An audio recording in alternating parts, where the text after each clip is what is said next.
Hey guys, my name is Cameron Nyce. I do brand distribution for the brand Road here in South Africa. The guys at Paul Botner have asked me to come and have a conversation with you just about podcasting, little 101, just the ins and outs of what to use, how to use it, and why to use it. Hope you enjoy.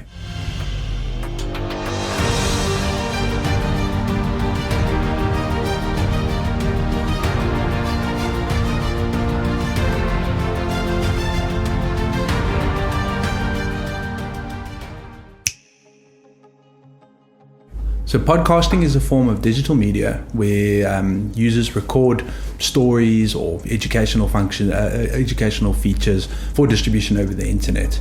It's like a broadcast radio show, but with more flexibility and accessibility. Podcasts cover a wide range of topics, from news to stories to personal experiences to storytelling.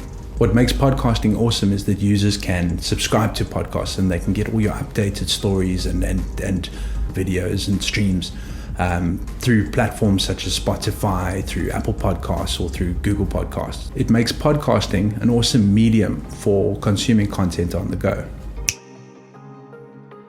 So podcasting started in the early 2000s, the word podcasting coming from a combination of iPod and broadcast. It wasn't until about 2005 when Apple released the iTunes Store. That was when podcasting really started to gain traction, because it was now a lot easier to get access and subscribe to podcasts.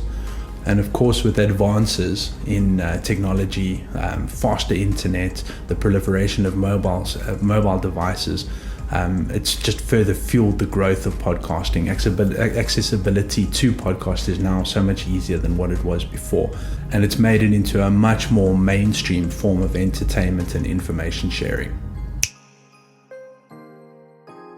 So some examples of podcasters that you may have seen, of course, one thinks of Joe Rogan, the Rogan Experience. He's probably one of the most well-known podcasters globally, and his show's interview style, he has a vast array of different types of guests and talks about all sorts of different topics. And some of the other ones you might recognize, there's a show called Serial. It's an investigative journalism type podcast.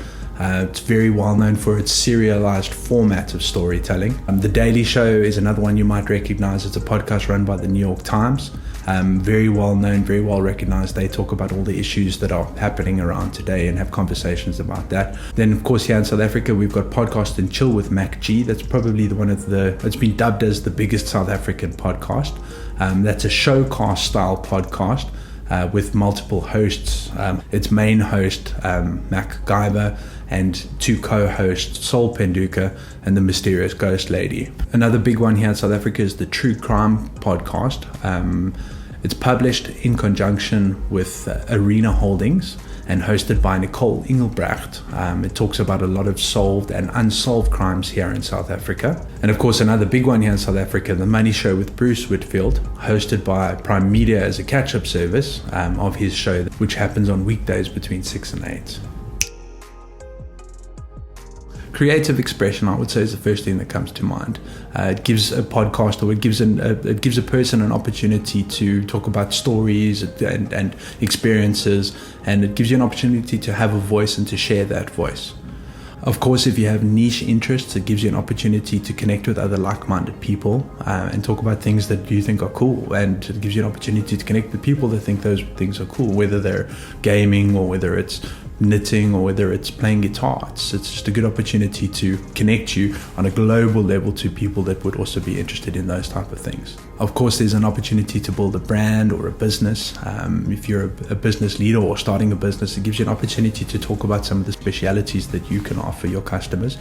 If you're a school, if you're a teacher, if you're a sports instructor, it gives you an opportunity to convey what you're able to offer to potential audiences on a global level. And of course, from a monetization perspective, if you have a successful podcast, there's revenue generating opportunities through advertisements, through media placements and product placement, and of course sponsorships. So if you do well, a lot of people make a living out of podcasting. So there's many different types of podcasting, but the three main ones that we'll see, the first being is a solo style podcast or a monologue style podcast. That's usually when you have a prescribed piece of information or insights or a story that you want to share, and it's a single person talking. Then, of course, the second type would be sort of a co-hosted podcast where you have two or more hosts that will be sharing a story together or sharing their different views or insights of the story. And of course, the third major type that we see is the interview style of podcasting. That's when you have a host interviewing a guest, be they a celebrity or a person of interest or somebody with a specific story, where the podcast is about the person that's come into the interview style.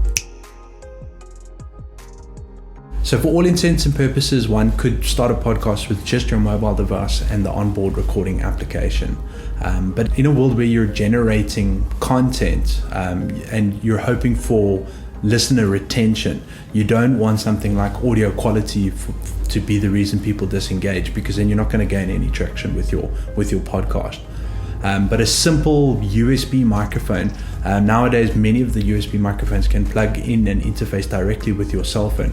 Just that in and of itself can take your audio quality to the next level. You can chat to the guys here at Botners. There's a multitude of products that you can look at that are easily interfaceable with a mobile device. And for most podcasts, if you're doing a sort of monologue style podcast like what we're doing here, you can plug the device directly in and not really need much more than that, to be quite honest. But it all depends on the level of production and the style of podcast that you want to put together. If you're looking for a little bit more flexibility, a little bit more opportunity for growth, if you want to try interview styles, then of course you need more equipment to facilitate that. And of course, if you wanted to get into video podcasting or vodcasting, then you need to add cameras and multiple layers of production, because now you're adding a visual element to your podcast, and of course lighting and backdrop and the composition of your shot all start to come into play. But once you know exactly what it is that you're trying to achieve, then you can start to build all the little steps that are required to get to that level.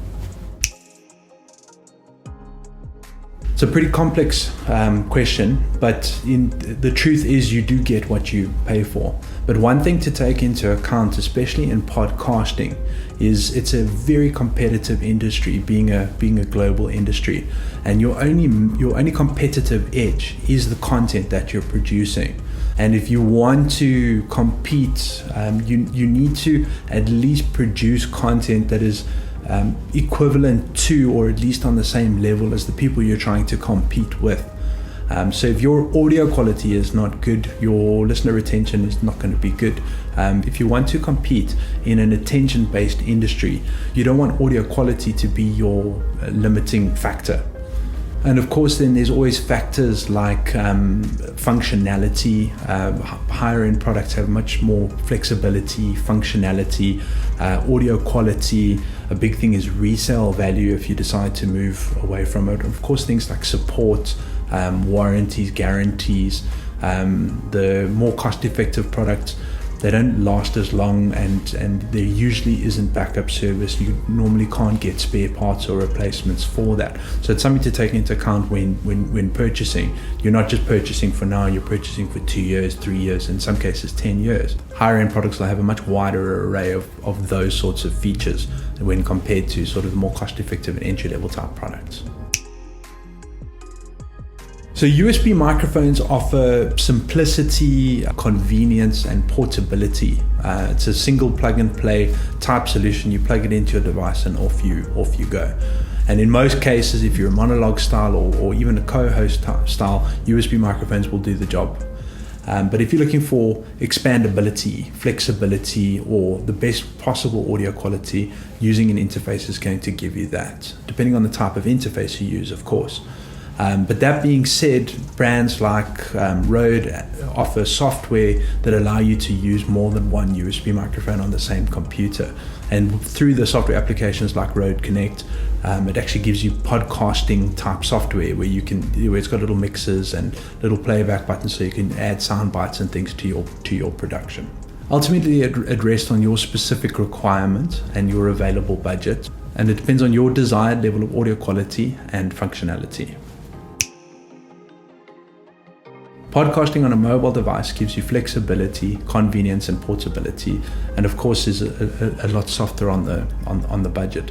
But if you're looking for higher quality or more professionalism, then recording in a studio is going to give you access to that. Ultimately, it depends on what it is you're trying to achieve for your podcast. So it's all linked to the type of content you want to produce. If you're looking to do a monologue style interview, a simple setup will be more than sufficient, and you'll be able to produce content that's as good as all the other content out there at that sort of level. If your intention is to have a larger style podcast, an interview style podcast, or perhaps a co-hosted show type podcast, the layers of complexity involved in that sort of a podcast would require a much bigger setup with multiple layers of control and adjustability. So the size of your room and the type of the microphone that you use are not actually that as connected as what you think they would be. It's more to do with the sound in the room that you're trying to record in. If you're in a lounge or in a hall, it doesn't really matter if you use a USB microphone or a microphone with an interface. But in the environment itself, if there's any noise, any reverb, any echoes, if you can hear the dogs barking outside, if there's an air conditioner that you can physically hear, your microphone is going to pick it up, and that would dictate the type of microphone that you use. Remember, in podcasting, we're recording spoken word, so the most important aspect is the microphone, because that's what's actually capturing that audio. So in short, it depends. There isn't really a mic for a room. It's a mic for your type of podcast, and a mic specifically for the environment in terms of how the audio sounds in that environment. There's a host of free applications that you can use for editing your podcasting. Which one you choose is all dependent on how much time you want to put into learning how the software applications work. There's some free apps that brands that like Rode offer, Rode Recorder, Rode Central, Rode Connect, that give you basic recording and editing functionality. Not much to learn, very easy to use. Of course, the web-centric apps like Podcastle, Riverside.fm, they give you editing capabilities. They allow you to change the EQ and adjust the type of sound that you're producing, and of course they help you with things like distribution and uploading your podcast to the various platforms. Relatively simple middle tier learning curve, and of course there's things like digital audio workstations, which are fully fledged audio recording and editing software applications, things like Reaper, Audacity, or if you're an Apple user, things like GarageBand. There's a lot more function in a software application like that. But of course the learning curve is significantly higher. You need to spend a couple of hours on YouTube just learning how to work those applications. Anchor it's a free podcast hosting platform hosted by Spotify, and of course things like Lisbon and Buzzsprout and Podbean, they're all hosting applications. They handle the distribution of your hosted podcast to the various platforms where people can discover them and actually listen to them. If you're doing video podcasting, hosting on YouTube is an incredible platform. The algorithm is really good for discovery. So if your stories are good or if your podcast is interesting, there's a good chance that you'll be seen, and once people start to like it, obviously YouTube shows to more people. If the content is good and it's on multiple platforms, there's a good chance that it will actually get out there and grow. So make sure you're sharing about it on platforms like Facebook and LinkedIn and Twitter, just talking about the fact that your podcast is available and you recommend that people go and have a listen to it. The key to podcasting is obviously make sure that you've got good content, interesting content that's well put together. Make sure that it sounds as good as your budget will allow, and of course leverage as many platforms as you possibly can so that it can get out to as many people as possible.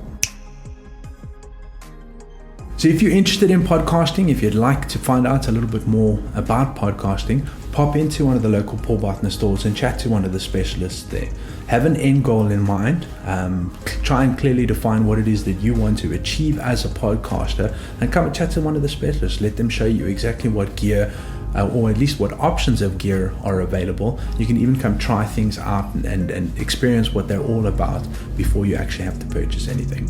Thanks, partners, for the opportunity to speak to your listeners. And guys, happy podcasting.